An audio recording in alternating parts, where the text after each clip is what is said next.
It was discovered at that time Terry Bollea, also known as Hulk Hogan, was experiencing a serious medical-related issue.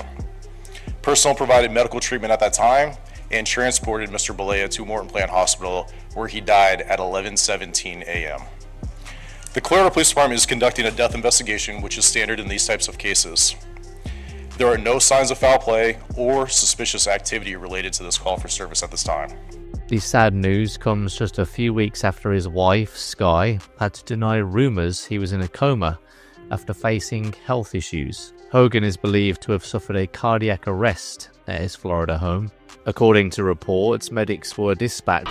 So what are they gonna do when the power of the Hulkster and the Roaster and the Dual 24? The original wrestler, wasn't he? The over-the-top poster boy who helped take the sport mainstream all through the 80s, 90s and the 2000s. Everyone knew who he was, even if you didn't really follow wrestling. You'd heard of Hulk Hogan. Sadly, he had a heart attack this morning at his home in Florida. He was taken to hospital where he was pronounced dead. But he wasn't just famous for his shirt shredding antics in the ring. He also had a number of TV shows under his belt, including his own reality TV show. We will not be answering any questions, but we will provide additional information when it becomes available. Any public records request should be filed through our public records section with the Clearwater Police Department. No records will be released today. Our thoughts are with the family, and again, we ask everyone to respect their privacy during this difficult time. Thank you.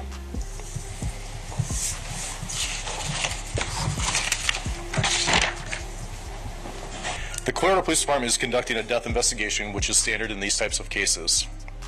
There are no signs of foul play or suspicious activity related to this call for service at this time. I'm strongly encouraging everyone to keep the family in their thoughts and respect their privacy during this difficult time. Certainly one that wasn't without controversy, but a remarkable one nonetheless. He was, of course, in the 80s, and he's like Rocky III. And this morning we have seen a tribute from his co-star Sylvester Stallone, who's written on social media. He was 71 years old. Hogan, whose real name was Terry Gene Bollea, rose to pro wrestling fame in the 1980s and 90s, facing everyone from Andre the Giant to The Rock. He won several WWE championships and really expanded his celebrity status with the VH1 reality show Hogan. Joe Rogan reacts to the shocking news of Hulk Hogan's sudden death at 71. Everyone thought Hulk Hogan was indestructible, the ultimate larger-than-life superstar whose red and yellow aura could power an arena on its own. So when word spread that the man behind the legend had suddenly passed away at 71, even Joe Rogan found himself stunned into rare silence. In the opening minutes of his latest podcast, Rogan admits he grew up glued to the television whenever Hulk tore his shirt, saying he still remembers the goosebumps that came with each thunderous leg drop. He starts by painting a picture of the first time he saw Hulk live, a night inside the Checker Dome in St. Louis, when the roof quite literally felt like it lifted off its beams. Rogan wasn't even in the ring yet, just a teenager soaking in the blast wave of crowd energy. But that single moment convinced him that showmanship could be a superpower. Fast forward decades, Rogan's voice trembles as he recalls that moment and contrasts it with the quiet call from Clearwater Police confirming that Terry Bollea, known worldwide as Hulk Hogan, had been declared dead at 11:17 a.m. local time. Instead of lingering on grief, Rogan pivots, spotlighting the complicated legacy Hogan leaves behind. He isn't shy about the controversies, the messy lawsuits, the leaked recordings, the political hot takes, but he frames them as chapters in a mythic career rather than final verdicts. When someone fills arenas for 40 years, he tells listeners, their story gets written in ink, pencil, and permanent marker, sometimes on the same page.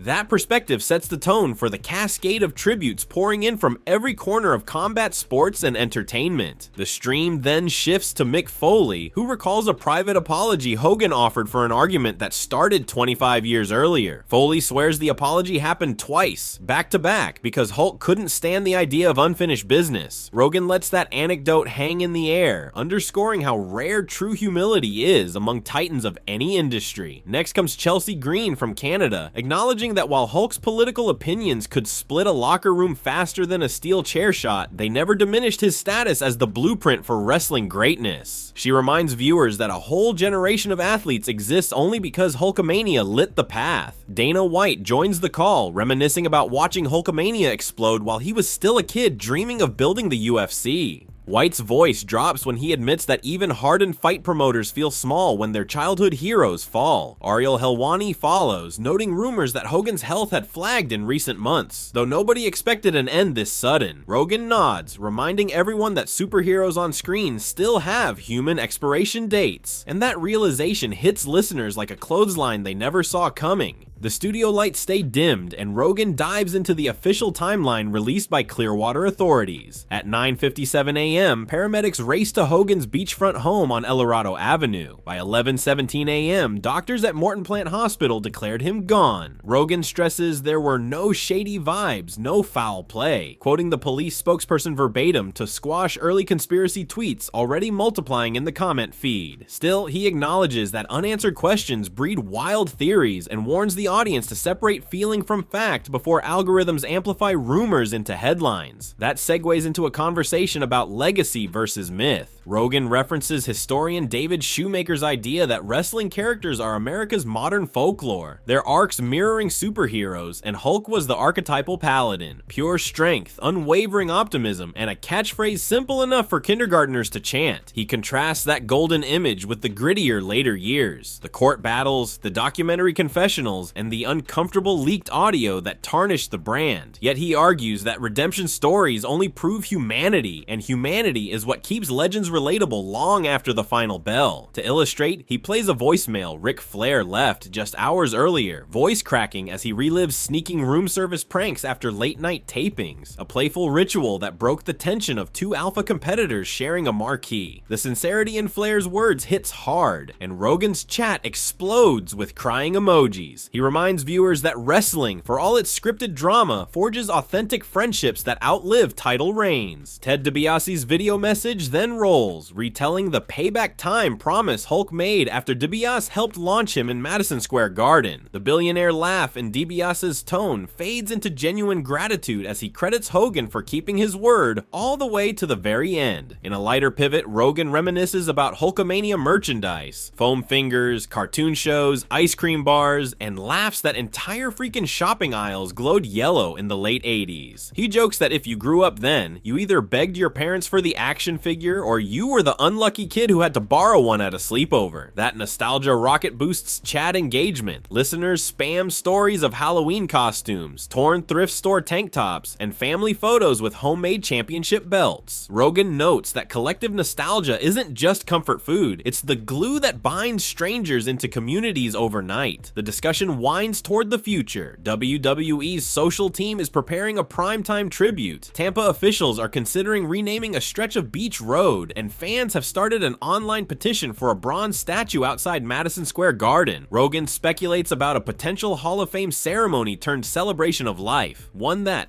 could unite rivals on stage the way Hogan once united millions in front of tiny box televisions. He calls on younger viewers to study Hogan's promos, not for technique alone, but for the raw belief that sincerity sells louder than pyrotechnics. Before signing off, Rogan lowers his voice and tells the story of an unplanned meeting at an airport lounge 2 years ago. Hogan spotted him, lumbered over with that unmistakable walk, and asked, "Brother, you still chasing the grind?" Rogan replied, "Till the wheels fall off." Hogan laughed, slapped his shoulder, and said, "Make sure you enjoy the ride, 'cause the highway gets short fast."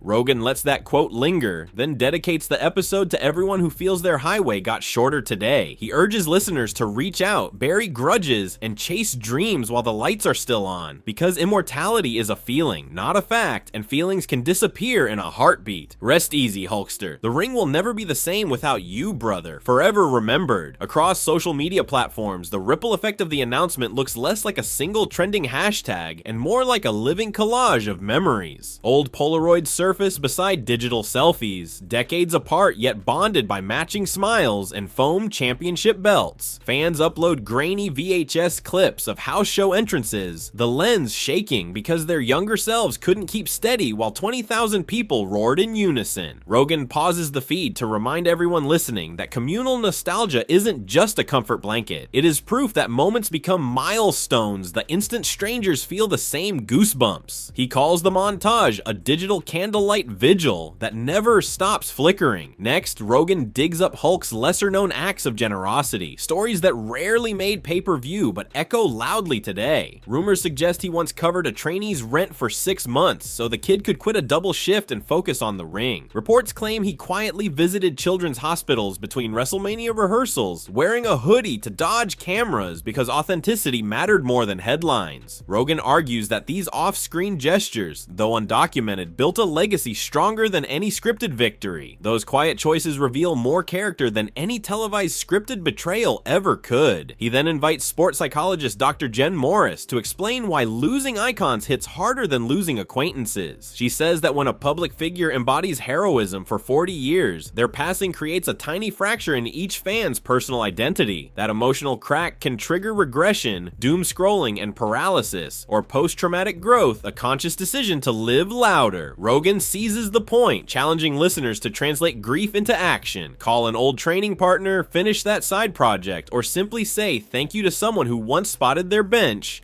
Press growth, she notes, is the ultimate tribute to a fallen mentor. Finally, Rogan revisits Hogan's mantra, say your prayers, take your vitamins, and reframes it for an audience drowning in push notifications. Vitamins, he jokes, might now include digital detoxes. Prayers could be a minute of mindful breathing before sparring with algorithmic outrage. He signs off by asking everyone to flex not just biceps, but empathy, to lift each other the way Hogan lifted entire venues with a single cupped ear.